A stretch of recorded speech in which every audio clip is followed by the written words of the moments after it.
Hey Google, turn on the relay. Okay, relay is activated. Hey Google, turn off the relay.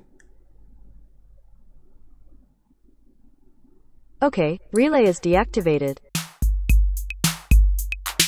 Hey, jangan lupa like, share, subscribe, tekan loceng dan terima kasih di atas sokongan ini. Saya pernah kongsikan tutorial berkaitan Google Assistant dan Raspberry Pi pada tahun lepas menggunakan IFTTT dan Particle IO. Tetapi Particle IO kini sudah tidak lagi menyokong Raspberry Pi, seterusnya menjadikan tutorial tersebut obsolete. Jadi untuk tutorial ini, saya akan cuba kemas kini dan menggunakan platform IFTTT dan Adafruit IO. Saya menggunakan Raspberry Pi 4 Model B, SD card dengan sistem operasi Raspberry Pi terkini, Grove Base Head dan juga Grove Relay. Sambungkan Grove Base Head pada GPIO Raspberry Pi dan sambungkan relay ke port D5. Seterusnya, hidupkan Raspberry Pi. Saya remote Raspberry Pi menggunakan SSH di VS Code. Pastikan anda sudah update dan upgrade. Kemudian, install library Adafruit Blinka, sudo pip3 Adafruit Blinka,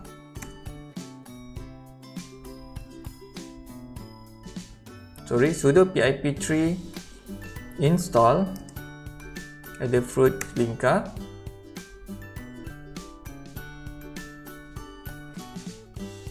dan install Adafruit IO, sudo pip3 install Adafruit IO. Selesai install, buat satu file di bawah dokumen. Saya berikan nama seperti berikut.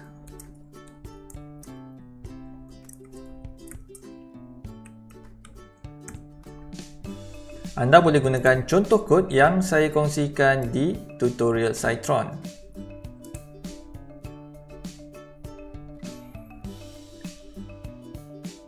Seterusnya, buka website Adafruit dan anda perlu register di Adafruit IO. Selesai register, ikuti langkah-langkah yang akan saya tunjukkan ini. Klik pada New Dashboard. Saya letakkan nama sebagai Internet of Things. Create.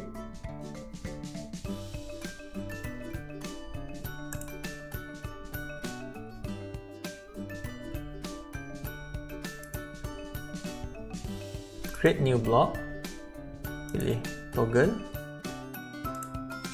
tuliskan feed digital,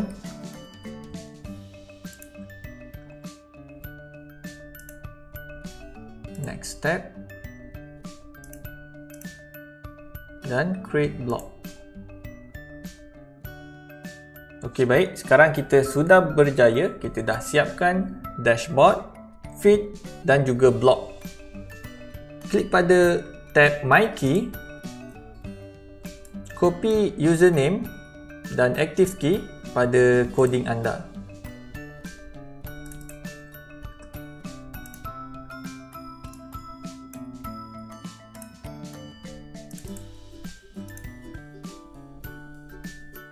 Save file ini, Ctrl S dan run program.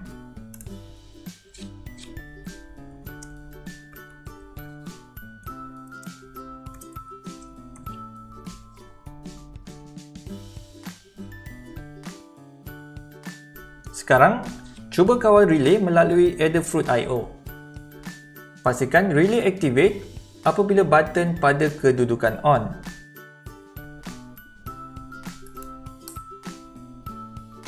Dan pastikan relay deactivate apabila button pada kedudukan off.